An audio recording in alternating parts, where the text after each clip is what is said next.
今天是2014年3月26日。鉴于近日发生了一系列事情，我觉得有必要做一个视频资料。我呢，主要想从4个方面进行这场谈话。第一方面，大概介绍一下19年以来我们一家3口的生存状况。第二方面，主要谈一谈2014年开春以来发生的一系列事情。第三方面，重点的反驳内蒙古当局对我们的指控。第4方面，也是结束语，我的3点呼吁。下面我详细展开我的谈话内容。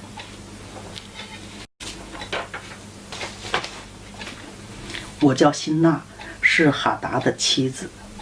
19年前，1995年12月10日，哈达因民族问题被抓后重判15年，罪名是分裂国家和间谍罪。2010年12月10日，哈达本该刑满释放获得自由，但内蒙古当局又以剥夺政治权利4年为由，把他从赤峰监狱转至呼和浩特东郊的一个院落继续关押，这是非法拘禁的犯罪行为。我因不服对哈达的判决，多年来一直为他喊冤叫屈，所以内蒙古当局对我的打压在哈达入狱的15年间从未停止。我为此曾2次被抓，在看守所里坐了3个多月牢。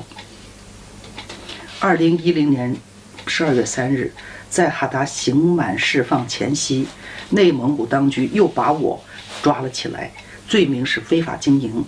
我儿子威勒斯也因通过媒体发出声音抗议父亲出狱前又抓走母亲，于2010年12月5日抓起，罪名居然是莫须有的非法持有毒品。在看守所里被关1年多后，我们母子俩相继获释，但我们都成了罪犯。我被判3缓5，威勒斯被免于起诉。现在哈达仍被关押着，我和儿子虽说走出了囚牢，但仍受到多方的限制，外出走动，公安如影随形，我们犹如狱外囚徒。在丈夫哈达入狱的15年间，也就是1995年12月10日至2010年12月10日，这15年间，我受其株连，失去工作，为了生存费尽周折，重开书店，几起几落中艰难生存，苦苦等待哈达刑满释放，一家团聚，结果是空欢一场，哈达至今也回不了家。2010年12月到2013年12月的这3年，我们一家人的生存状况更加恶劣，一家人全被抓起，并都成了罪犯，书店又被查封，货物也全被拉走，既不让我们再开书店，也不许我们外出打工，不能自食其力，全靠当局发的生活费苟活。稍有违背官方意图的地方，便以停发生活费为要挟，抚养游人的活着。这是第一部分。第二部分，2014年开春以来，内蒙古当局又找借口向我们母子施压，我们不从后，又给我们发短信，以收监相要挟。请听原文。请勿关手机，离开呼和浩特必须办理请假手续，每周1短信汇报动向，如不遵守上述规定，将被给予警告处分，累计3次警告将予以收监。2014年2月26日。面对新的打击，我忍无可忍，便向中央求境，于2014年3月18日给习近平主席发出公开信，并接受境外媒体采访。3月19日，我的生活费马上被停发。3月23日，内蒙古政法委的官员又对我进行恐吓。昨天，也就是3月25日，内蒙古公安厅国保总队又来电话，让我们把库存的货物拉走，腾出他们的库房。我反驳道：我们现在的状况你们很清楚，你们说一说，我们的货物能拉到哪儿去，往哪儿放？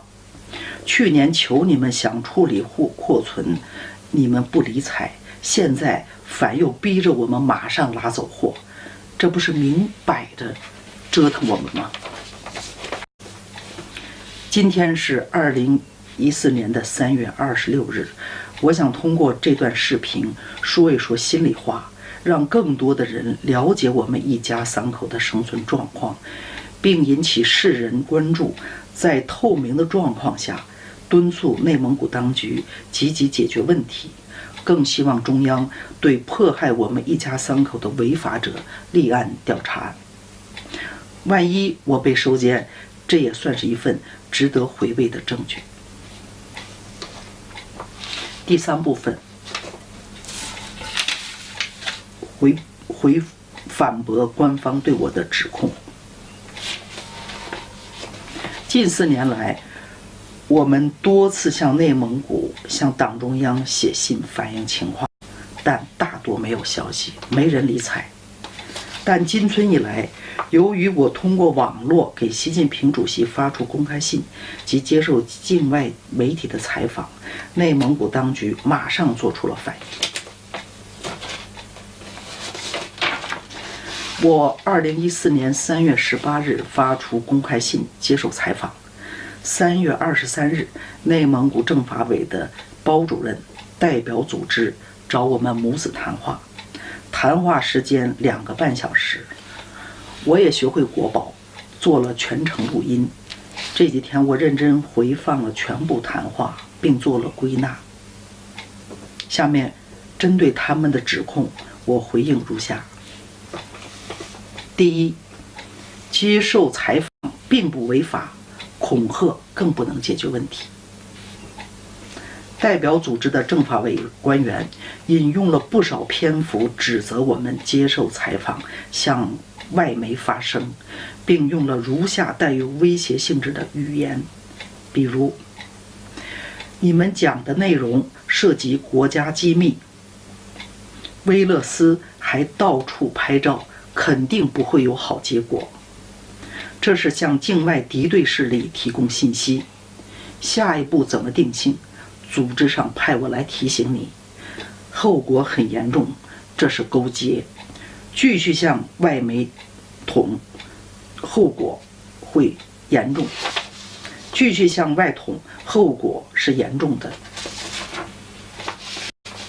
上述语气上述的话均是原话，我是从录音中整理出来的。我当时就回应说，接受采访并不违法，我说的都是实事求是，也不怕你们的恐吓。对官方的恐吓，在此我不想再多说什么了，我只是感到悲哀。这种语气和态度和18年前公安审我时说的几乎一样。1996年我第2次被抓的时候，我的罪名就是接受美国之音采访，与境外敌对势力勾结。18年过去了，中国已进入了依法治国的时代，而内蒙古的当权者还在用文革式的语言和思维训人，这实在是令人遗憾，我已无语。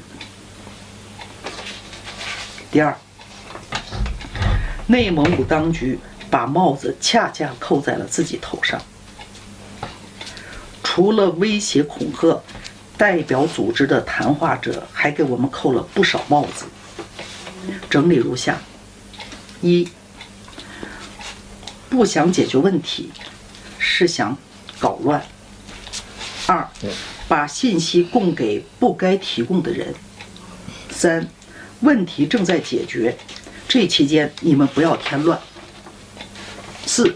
你们把问题扩大化，把个案与民族问题扯在一起炒作。面对他们的上述指控，我和儿子当场很气愤，并进行了反驳。今天呢，我再进一步的一一回应如下。第一，关于不想解决问题是搞乱的回应。其实多年来，我们一家一直不间断地向上级政府写信反映申诉问题。远的不谈，近4年来，我们向上层多次递交文字材料，请看。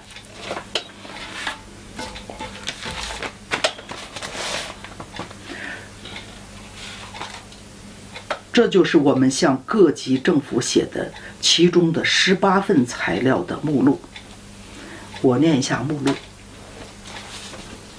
2010年12月30日，辛娜在关押地给内蒙古党委书记胡存华写的信。2011年9月22日，辛娜在看守所里写给内蒙古党委政府的信。这是第2封。第3封，2011年12月10日，辛娜在看守所里写给内蒙古当权者的信。第4封，2012年4月1日，辛娜在看守所里写给不断搜走她文字材料的国保的信。2012年6月16日，获释后，辛娜给内蒙古党委政法委的信。第6封，2012年6月26日，我们的律师哈斯写给内蒙古政法委公安厅的信。第7封，2012年6月30日，辛娜写给居住地后桥堡派出所的信。第8封，2012年7月1日，辛娜写给内蒙古公安厅并政法委的信。第9封，2012年7月4日，威勒斯写给内蒙古党委主要领导的信。第10封，2012年7月12日，辛娜给内蒙古政法委包主任的信。第11封，2012年7月12日，威勒斯写给内蒙古政法委包主任的信。第12封，2012年9月26日，辛娜写给内蒙古政法委包主任的信。